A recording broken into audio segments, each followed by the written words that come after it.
Hi, it's me again with Corel tips and tricks. This won't help too many people. I'm doing it for one person, but you might get an idea or two by making these slots. And this represents bolts and washers, nut heads or bolts.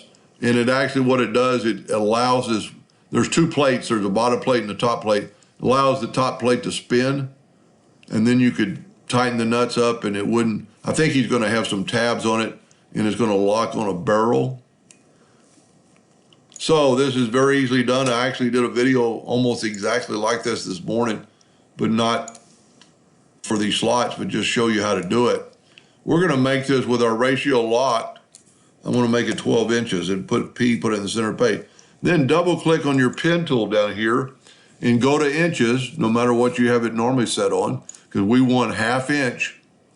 And then pick a line that is relatively even, and this one is. Rounded caps, and there you go. Now all you have to do is go to object and convert outline to an object. Now I do not know why it changes the size, but that can be very easily fixed with the ratio unlocked. Make this 12 by 12. I just happened to notice that a while ago. Let's draw another 12-inch circle and put it with this lock now, so we only have to type it in once. I did 123. Then hit P. You can see it's a perfect circle with your slots.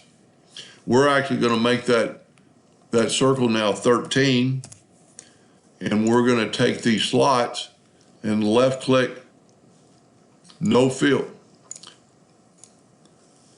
Left click, no fill, right click outline. So now you have some slots. Anyway, I hope that helped a little bit. Thank you for watching.